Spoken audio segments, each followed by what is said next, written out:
Hi friends, this is Venkatesh Devasani. Telangana socio economic అవుట్లుక్ని ఈరోజు discuss చేయడం జరుగుతుంది. అందులో భాగంగా మహాత్మా జ్యోతిబా పులే తెలంగాణ వెనుకబడిన తరగతుల సంక్షేమ రెసిడెన్షియల్ విద్యా సంస్థల సంఘం గురించి డిస్కస్ చేద్దామండి. అసలు ఈ సంఘాన్ని ఎందుకోసం ఏర్పాటు చేశారు, దీని యొక్క ప్రధాన ఉద్దేశం ఏంటి అనేది ఎగ్జామ్ పాయింట్ ఆఫ్ వ్యూలో మనకి అడగడానికి అవకాశం ఉంది. కాబట్టి చూద్దామండి. అసలు ఈ పథకం ఎవరికి అర్హులు దీనికి అనేది మనకు తెలిసి ఉండాలి. ఎవరైతే బీసీ కులస్తులు ఉంటారో, అదేవిధంగా ఈబీసీ విద్యార్థులు ఉంటారో వారి కోసం ఈ యొక్క ఎంజీపీటీబీసీ డబ్ల్యూఆర్ఈఐ సొసైటీ క్రింద ఈ యొక్క 327 విద్యా సంస్థలు అనేవి నిర్వహించడం జరుగుతుంది. చాలా ఇంపార్టెంట్ అండి. బీసీ ఈబీసీ విద్యార్థుల కోసం ఈ యొక్క సంఘం క్రింద దాదాపుగా 327 విద్యా సంస్థలని నిర్వహించడం జరుగుతుంది. ఇందులో 33 పాఠశాలలు ఉన్నాయండి. ఎన్ని పాఠశాలలు అంటే 33 పాఠశాలలు ఉన్నాయి. అదేవిధంగా 261 పాఠశాలలు కమ్ రెసిడెన్షియల్ కళాశాలలు అనేవి ఉండడం జరిగాయి. అదేవిధంగా మొత్తంగా 33 డిగ్రీ కళాశాలలు అనేవి ఉన్నాయండి. ఓకేనా. ఓవరాల్గా ఈ యొక్క మహాత్మా జ్యోతిబా పులే విద్యార్థుల సంఘం క్రింద ఎన్ని విద్యా సంస్థలు నడుపుతున్నారని అడగవచ్చు. కాబట్టి 327 అని గుర్తుంచుకోండి. అందులో పాఠశాలలు అంటే 1వ తరగతి నుంచి 10వ తరగతి వరకు ఉన్నటువంటి పాఠశాలలు వచ్చేసి 33. అదేవిధంగా పాఠశాలతో పాటు ఇంటర్మీడియట్ విద్యను అందిస్తున్నటువంటి కళాశాలలు, అదేవిధంగా రెసిడెన్షియల్ కళాశాలలు ఎన్ని ఉన్నాయంటే 261 అని గుర్తుంచుకోండి. అదేవిధంగా డిగ్రీ కళాశాలలు 33 ఉండడం జరిగాయి.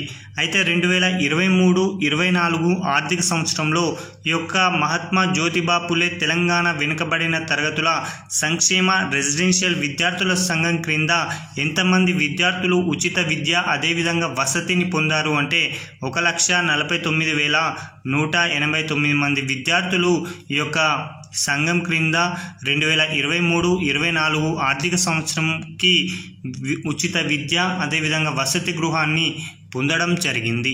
అయితే 2023-24 సంవత్సరంలో 1,49,189 మంది విద్యార్థులకు ఉచిత విద్య మరియు వసతిని అందించడం కోసం ప్రభుత్వం ఎంతగానో ఖర్చు చేసింది అంటే 683 కోట్ల పైన అని గుర్తుంచుకోండి. ఓకేనా. 683.27 crores అనేది ఈ యొక్క పథకం గురించి ప్రభుత్వం ఖర్చు చేయడం జరిగింది. మరొకటి TGMREIS చాలా ఇంపార్టెంట్ అండి. TGMREIS Telangana minority residential educational institution society అండి. ప్రస్తుతం రాష్ట్రంలో 204 మైనార్టీ రెసిడెన్షియల్ పాఠశాలలు కమ్ జూనియర్ కళాశాలలు అనేవి ప్రస్తుతం మన రాష్ట్రంలో ఉండడం జరిగాయి. ఇందులో బాలుర కోసం 107, అదేవిధంగా బాలికల కోసం 97 విద్యా సంస్థలు అనేవి ప్రస్తుతం ఈ యొక్క మైనార్టీ రెసిడెన్షియల్గా ఉండడం జరిగాయి. అయితే ఇందులో మైనార్టీలకు ఉచితంగా విద్యను అందించడం జరుగుతుంది. ప్రస్తుతం 1,30,560 మంది మైనార్టీ విద్యార్థులు ఈ యొక్క సొసైటీ క్రింద ఉచిత విద్యనైతే పొందడం జరుగుతుంది అని గుర్తుంచుకోండి. అందులో బాలురు కనుక చూసుకుంటే 68,480 మంది బాలురు, అదేవిధంగా బాలికలను కనుక పరిశీలిస్తే 62,080 మంది బాలికలు ఈరోజు మైనార్టీ ఎడ్యుకేషనల్ సొసైటీ కింద ఉచిత విద్యను పొందడం జరుగుతుంది. అదేవిధంగా విద్యార్థుల్లో కూడా వారికి ఆర్థికంగా భరోసా ఇవ్వాలని ప్రభుత్వం నిర్ణయించింది. అందులో భాగంగానే వారికి ఎవరైతే విద్యార్థులు అట్టడుగు వర్గాల్లో ఉండేటువంటి పిల్లలు ఉంటారో వాళ్ళందరూ కూడా అధికంగా పాఠశాలకైనా కళాశాలకైనా రాకుండా ఉండడం జరుగుతుంది. దీనివల్ల డ్రాపౌట్ల సంఖ్య అనేది రోజుకి పెరిగిపోతుంది. కాబట్టి అధిక డ్రాపౌట్ రేట్ను తగ్గించడం కోసం ప్రభుత్వం విద్యార్థులకు మెయింటెనెన్స్ ఛార్జీలు, అదేవిధంగా ట్యూషన్ ఫీజు రియంబర్స్మెంట్ సహా రెసిడెన్షియల్ నాన్ రెసిడెన్షియల్ విద్యార్థులు ఎవరైతే ఉంటారో వారందరికీ కూడా డైరెక్ట్ బెనిఫిట్ ట్రాన్స్ఫర్ ద్వారా ప్రీ మెట్రిక్ పోస్ట్ మెట్రిక్ స్కాలర్షిప్లను అయితే అందించడం జరుగుతుంది అని గుర్తుంచుకోండి. అందులో భాగంగా 2023-24 సంవత్సరంలో ప్రీ మెట్రిక్ అదేవిధంగా పోస్ట్ మెట్రిక్ స్కాలర్షిప్ల్లో భాగంగా 1,42,785 మంది ఎస్సీ విద్యార్థులకి దాదాపుగా 219.50 కోట్లను కేటాయించడం జరిగింది. అదేవిధంగా 1,36,600 మంది ఎస్టీ విద్యార్థులకి 163.09 కోట్ల రూపాయలను కేటాయించారు. అదేవిధంగా 2,44,766 మంది బీసీ విద్యార్థులకి 106.47 కోట్ల రూపాయలు కేటాయించారు. అదేవిధంగా 44,949 మంది మైనార్టీ విద్యార్థులకి 16.2 కోట్ల రూపాయలు ఆర్థిక సహాయాన్ని అయితే అందించారు అని గుర్తుంచుకోండి. చాలా చాలా ఇంపార్టెంట్ అండి. మరొకటండి, విదేశీ విద్య కోసం కూడా ప్రభుత్వం స్కాలర్షిప్లను అందించడం జరుగుతుంది. ఎంతో ప్రతిభావంతులైనటువంటి పేద విద్యార్థులకు ఉన్నత విద్యను విదేశాల్లో చదవాలనేది ఒక కోరిక అనేది ఉండేది. అయితే ఆ కోరికకు తమ యొక్క ఆర్థిక స్తోమత అనేది సరిపడకపోవడంతో వారు తమ యొక్క లక్ష్యాన్ని చేరలేక చాలా వరకు ఇబ్బందులకు గురయ్యేవారు. అందుకోసమే అలాంటి ఎవరైతే అట్టడు వర్గాలకు సంబంధించి కుటుంబాలకు చెందినటువంటి విద్యార్థులు ఉంటారో వారి కళ అయినటువంటి విదేశాలలో ఉన్నత విద్యను అభ్యసించాలనుకునే కళ ఉంటుందో ఆ కళను ప్రోత్సహించడం కోసం అలాంటి విదేశాలలో ఉన్నత విద్యను అభ్యసించేటువంటి విద్యార్థుల కోసం ప్రభుత్వం కొన్ని పథకాలను ప్రారంభించిందండి. అందులో భాగంగా ఏ పథకమైనా కూడా అందులో ఉన్నటువంటి విద్యార్థులకు 20 లక్షల వరకు ఆర్థిక సహాయాన్ని అందిస్తూ ఆ విద్యార్థులు ఉన్నత విద్యను విదేశాల్లో చదువుకునేలా ప్రోత్సహించడం జరుగుతుంది. అందులో భాగంగా ఎవరైతే అట్టడుగు వర్గాలకు చెందినటువంటి ఎస్సీ ఎస్టీ విద్యార్థులు ఉంటారో వారికి డాక్టర్ బిఆర్ అంబేద్కర్ ఓవర్సీస్ విద్యానిధి పథకం కింద 20 లక్షల రూపాయలు ఆర్థిక సహాయాన్ని ప్రభుత్వం అందించడం జరిగింది. అదేవిధంగా బీసీ ఈబీసీ విద్యార్థులు ఎవరైతే ఉంటారో వారికి మహాత్మా జ్యోతిబా పులే బీసీ ఓవర్సీస్ విద్యానిధి పథకం అనేది ఏర్పాటు చేయడం జరిగింది లేదా ప్రారంభించారని గుర్తుంచుకోండి. అదేవిధంగా మైనార్టీ విద్యార్థులు ఉంటారో వారికి ముఖ్యమంత్రి ఓవర్సీస్ స్కాలర్షిప్ అనేటువంటి పథకం కింద వారికి ఆర్థిక సహాయాన్ని అందించడం జరుగుతుంది. అయితే ఈ యొక్క విదేశీ విద్యకు స్కాలర్షిప్ పొందాలి అనుకునేటువంటి ఒక విద్యార్థికి సంబంధించిన కుటుంబం యొక్క వార్షిక ఆదాయం అనేది 5 లక్షల కంటే తక్కువగా ఉండాలి అని గుర్తుంచుకోండి.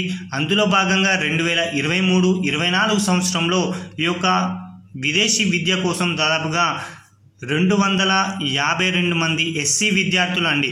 అంటే మనకి ఎస్సీ ఎస్టీ విద్యార్థులకు ఏ పథకం అన్నాం అంటే అంబేద్కర్ ఓవర్సీస్ విద్యానిధి అని చెప్పాం కదా. అందులో భాగంగా 252 మంది ఎస్సీ విద్యార్థులు, 164 మంది ఎస్టీ విద్యార్థులు, 285 మంది బీసీ విద్యార్థుల కోసం ఏ పథకం అని చెప్పాం? మహాత్మా జ్యోతిబా పులే బీసీ ఓవర్సీస్ విద్యానిధి అన్నాం కదా. దాని కింద 285 మంది బీసీ విద్యార్థులు, అదేవిధంగా 15 మంది ఈబీసీ విద్యార్థులు, అదేవిధంగా ముఖ్యమంత్రి ఓవర్సీస్ స్కాలర్షిప్ ఇది ఎవరికి సంబంధించి?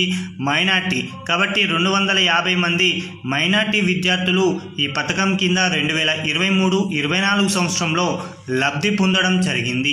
ఈ పథకానికి అంటే విదేశీ విద్య కోసం స్కాలర్షిప్లు ఓవరాల్గా కనుక పరిశీలిస్తే 2023-24 సంవత్సరంలో ఎంతగానో కేటాయించారంటే 296.19 crores అండి. చాలా చాలా ఇంపార్టెంట్. 296.19 crores-ని ఈ యొక్క విదేశీ విద్య కోసం ప్రభుత్వం స్కాలర్షిప్ రూపంలో అందించాలని గుర్తుంచుకోండి. మరొకటండి, స్టడీ సర్కిళ్ళు, కోచింగ్ సెంటర్లను కూడా ప్రభుత్వమే ఏర్పాటు చేయడం జరుగుతుంది. ఈరోజు ఏ విద్యార్థి అయినా పోటీ పరీక్షలకు ప్రిపేర్ అవ్వాలి అంటే ఏదో పట్టణాలకు వెళ్ళాల్సిన పరిస్థితి. ఆ పట్టణాల్లో ఉండి తమ యొక్క ప్రిపరేషన్ను కొనసాగించడానికి కావాల్సినటువంటి ఆర్థిక నిధులు అనేవి, ఆర్థిక వనరులు అనేవి అలాంటి విద్యార్థులకి లేకపోవడంతో వారు కాంపిటేటివ్ ఎగ్జామ్లో రాణించలేకపోవడం జరుగుతుంది. కాబట్టి అలాంటి విద్యార్థులకు అండగా ఉంటూ వారికి కూడా ఉచితంగా పోటీ పరీక్షలకు సంబంధించినటువంటి శిక్షణను ఇప్పించాలని ప్రభుత్వమే అనేక రకాలుగా స్టడీ సర్కిళ్లను ఏర్పాటు చేస్తుంది. మరికొన్ని కోచింగ్ సెంటర్లను కూడా ఏర్పాటు చేసి ఎవరైతే కోచింగ్ తీసుకోవడానికి ఆర్థిక స్తోమత లేదో అలాంటి విద్యార్థులకి ఒక భరోసాగా నిలుస్తుంది ప్రస్తుత ప్రభుత్వం అని గుర్తుంచుకోండి. వివిధ రకాల ఎగ్జామ్స్ ఉంటాయండి. అవి కేంద్ర రాష్ట్ర ప్రభుత్వాలు నిర్వహించే వివిధ ఉద్యోగ పరీక్షలు, అదేవిధంగా టీజీపీఎస్సీ, ఎస్ఎస్సి బ్యాంకులు నిర్వహించే వివిధ పోటీ పరీక్షలకు నిరుద్యోగ యువతను సన్నద్ధం చేసేందుకు స్టడీ సర్కిళ్లు, కోచింగ్ సెంటర్లని ప్రభుత్వం ఏర్పాటు చేసి నిర్వహిస్తుంది. వీటి యొక్క ప్రధాన బ్రాంచ్ వచ్చేసి హైదరాబాద్లో ఉంటుందని గుర్తుంచుకోండి. వీటికి సంబంధించి డిస్కస్ చేద్దామండి. Telangana SC ST study circles అండి. Telangana SC ST study circles SC విద్యార్థుల చిరకాల ఆకాంక్షలు నెరవేర్చేందుకోసమే రాష్ట్ర ప్రభుత్వ ఉద్యోగాలకు, బ్యాంకింగ్ ఉద్యోగాలకు, ఆర్ఆర్బి, ఎస్ఎస్సి లాంటి ఫౌండేషన్ కోర్సులకు ఉచితంగా కోచింగ్ అందించేయాలనేటువంటి ఒక నిర్ణయంతో దాదాపుగా 2023-24 ఆర్థిక సంవత్సరంలో 12 జిల్లా ప్రధాన కేంద్రాలలో కూడా కొత్త స్టడీ సర్కిల్స్ శాఖలను ఏర్పాటు చేయడం జరిగింది. చాలా ఇంపార్టెంట్ అండి. 2024 సంవత్సరంలో ఎన్ని నూతనంగా స్టడీ సర్కిల్ ఏర్పాటు చేశారు అంటే 12 జిల్లా ప్రధాన కేంద్రాల్లో ఏర్పాటు చేయడం జరిగింది. దీంతో 2023-24 ఆర్థిక సంవత్సరంలో 147 మంది విద్యార్థులు కోచింగ్ జాయిన్ కావడం జరిగింది. ఇందులో వారి కోసం 14.88 కోట్ల రూపాయలను ఖర్చు కూడా చేయడం జరిగింది. కాబట్టి గుర్తుంచుకోండి. అదేవిధంగా ఎస్సీ ఎస్టీలకు ఏ విధమైనటువంటి స్టడీ సర్కిల్ ఉన్నాయో అలాగే అర్హులైనటువంటి బీసీ నిరుద్యోగ, బీసీ గ్రాడ్యుయేట్స్, పోస్ట్ గ్రాడ్యుయేట్లు వివిధ పోటీ పరీక్షలకు, అదేవిధంగా ఇతర నైపుణ్య అభివృద్ధి కార్యక్రమాల కోసం అలాంటి వారికి ఉచితంగా కోచింగ్ అందించాలనేటువంటి ఒక నిర్ణయంతో తెలంగాణలో 12 బీసీ స్టడీ సర్కిళ్ళు ప్రస్తుతం కోచింగ్ను అందించడం జరుగుతుంది. అయితే ఇటీవల కాలంలో 2023-24 సంవత్సరంలో డిఎస్సి రిక్రూట్మెంట్కు సంబంధించి స్టడీ మెటీరియల్స్ కోసం 10,000 మంది బీసీ అభ్యర్థులకి ఒక్కొక్కరికి 1,500 రూపాయల స్టడీ మెటీరియల్స్ని అందించడం జరిగింది. లేదా ఒక్కొక్కరికి 1,500 రూపాయలు చెల్లించడం జరిగిందని గుర్తుంచుకోండి. అదేవిధంగా ఈ యొక్క బీసీ స్టడీ సర్కిళ్లలో ఎవరైతే కోచింగ్ తీసుకుంటారో నైపుణ్యాభివృద్ధికి సంబంధించి వారికి తర్వాత ప్రైవేట్ బ్యాంకుల్లో ఉద్యోగాలు గ్యారంటీగా కల్పించడం జరిగింది. చాలా ఇంపార్టెంట్గా గుర్తుంచుకోండి. ఇక మరొకటండి, నైపుణ్యాభివృద్ధి కార్యక్రమాలు.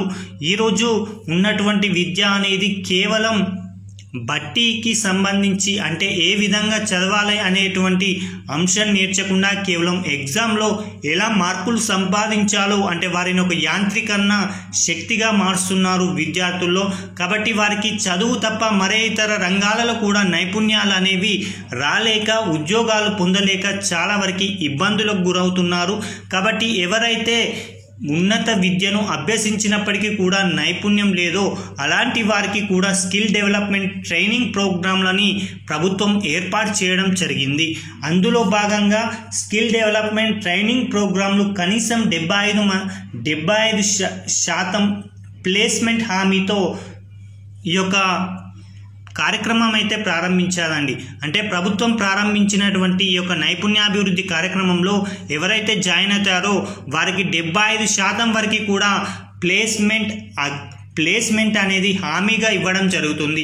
ఇందులో మీరు కనుక ట్రైనింగ్ తీసుకుంటే మీకు 75% వరకు కూడా మేము ఉద్యోగం కల్పిస్తామన్న భరోసానైతే ప్రభుత్వం వీరికి కల్పించడం జరిగింది.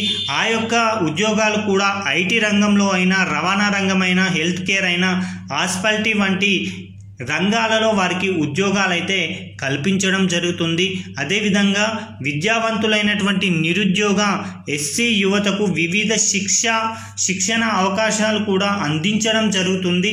అదేవిధంగా 2024-25 ఆర్థిక సంవత్సరంలో 31,75,00,000 రూపాయలు నైపుణ్యాభివృద్ధి కోసం కేటాయించడం జరిగింది. అందులో భాగంగా 4,163 మంది ఈ యొక్క నైపుణ్యాభివృద్ధి కింద లబ్ధి అనేది చేరడం జరిగిందండి. పైగా గత 10 సంవత్సరాలలో 25,816 మంది నైపుణ్యాభివృద్ధి కింద లబ్ధి పొందడం జరిగింది. వారి కోసం దాదాపుగా 123.58 కోట్ల రూపాయలు ప్రభుత్వం ఖర్చు చేసింది అని గుర్తుంచుకోండి.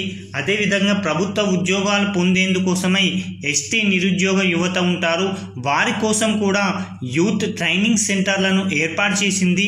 ఫ్రీ ఎగ్జామినేషన్ ట్రైనింగ్ సెంటర్స్ ద్వారా వారికి మద్దతు లభిస్తూ వారు ఉద్యోగాలు సాధించేందుకు అవసరమైనటువంటి నైపుణ్యాలను కూడా అందించడం జరుగుతుంది.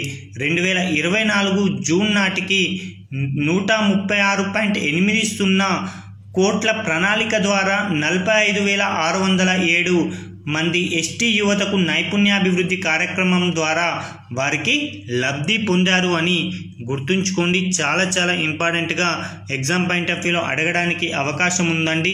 అదేవిధంగా 6,920 మంది ఎస్టీ విద్యావంతులైనటువంటి యువతకి దాదాపుగా 17.49 కోట్లు ఖర్చు చేసి వివిధ పోటీ పరీక్షలకి శిక్షణకు అందించడం జరిగింది. చాలా ఇంపార్టెంట్ అండి.